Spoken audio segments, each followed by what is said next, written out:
60ರಲ್ಲೂ 20ರ ಹಾಗೆ ಕಾಣಬೇಕು ಅಂದರೆ, ಆ್ಯಕ್ಟಿವ್ ಆಗಿರಬೇಕು ಅಂದರೆ ಒಂದು ಟೇಸ್ಟಿ ಲಡ್ಡು ತಿನ್ನಬೇಕು. ಇದು ಹೇಗೆ ಮಾಡೋದು ಅಂತ ನೋಡ್ಕೊಳ್ಳೋಣ. ಫಸ್ಟು ಒಂದು ಪ್ಯಾನ್ಗೆ 1 ಬಟ್ಲಷ್ಟು ಕಳಕ ಬೀಜನ ಸೇರಿಸ್ಕೊಂಡು ಫ್ರೈ ಮಾಡ್ಕೋಬೇಕು.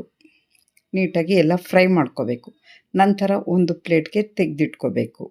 ನೆಕ್ಸ್ಟು ಅದೇ ಒಂದು ಬಟ್ಲು ಅಗಸೆ ಬೀಜನ ಸಹ ಸೇರಿಸ್ಕೊಂಡು ನೀಟಾಗಿ ಫ್ರೈ ಮಾಡಿಕೊಂಡು ಒಂದು ಪ್ಲೇಟ್ಗೆ ಸೇರಿಸ್ಕೋಬೇಕು. ನಂತರ ಎಳ್ಳು, ಬ್ಲ್ಯಾಕ್ ಎಳ್ಳಾದ್ರೂ ಪರವಾಗಿಲ್ಲ, ಎಳ್ಳನ್ನು ಸಹ ಸೇರಿಸ್ಕೊಂಡು ಎಲ್ಲನೂ ಕ್ಲೀನಾಗಿ ಫ್ರೈ ಮಾಡಿಕೊಂಡು ಒಂದು ಪ್ಲೇಟ್ಗೆ ಸೇರಿಸ್ಕೋಬೇಕು.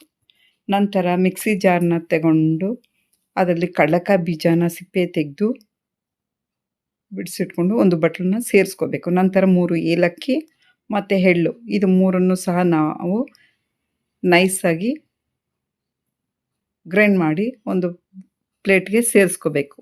ನಂತರ ಅಗಸೆ ಬೀಜನ ಸಹ ಸೇರಿಸ್ಕೊಂಡು ಸ್ವಲ್ಪ ಇದನ್ನು ರಫಾಗಿ ಪೌಡ್ರ್ ಮಾಡಿ ಸೇರಿಸ್ಕೋಬೇಕು. ನಂತರ ಖರ್ಜೂರ, ಒಂದು 2 ಬಟ್ಲಷ್ಟು ಖರ್ಜೂರನ ಬೀಜ ತೆಗೆದಿಟ್ಕೊಂಡಿರೋದನ್ನು ಸೇರಿಸ್ಕೊಂಡು ನಾವು ಗ್ರೈಂಡ್ ಮಾಡಿ ಸೇರಿಸ್ಕೋಬೇಕು. ನಂತರ ಸ್ವಲ್ಪ ಡ್ರೈ ಫ್ರೂಟ್ಸನ್ನು ಸಹ ಸೇರಿಸ್ಕೊಂಡು ಎಲ್ಲ ಮಿಕ್ಸ್ ಮಾಡಿಕೊಂಡು ನಾವು ಉಂಡೆ ಕಟ್ಕೋಬೇಕು. ಈಗ ಉಂಡೆ ಕಟ್ಕೊಳ್ಳೋಕೆ ಕಷ್ಟ ಆದರೆ ಸ್ವಲ್ಪ ತುಪ್ಪನ ಸೇರಿಸ್ಕೊಳ್ಳೋದ್ರಿಂದ ಈಸಿಯಾಗಿ ಉಂಡೆ ಕಟ್ಕೋಬೋದು. ಈಗ ಒಂದೊಂದೇ ಲಡ್ಡುನ ರೆಡಿ ಮಾಡ್ಕೋಬೋದು. ಈ ಒಂದೊಂದು ಲಡ್ಡು ದಿನಕ್ಕೆ ಒಂದೊಂದು ತಿನ್ನೋದ್ರಿಂದ ಬೋನ್ಗೆ ಸ್ಟ್ರೆಂತ್ ಸಿಗುತ್ತೆ. ಪ್ಲೀಸ್ ನನ್ನ ವಿಡಿಯೋ ಇಷ್ಟ ಆದರೆ ಲೈಕ್ ಮಾಡಿ, ಶೇರ್ ಮಾಡಿ, ನನ್ನ ಚಾನಲ್ಗೆ ಸಪೋರ್ಟ್ ಮಾಡಿ. Thank you for watching.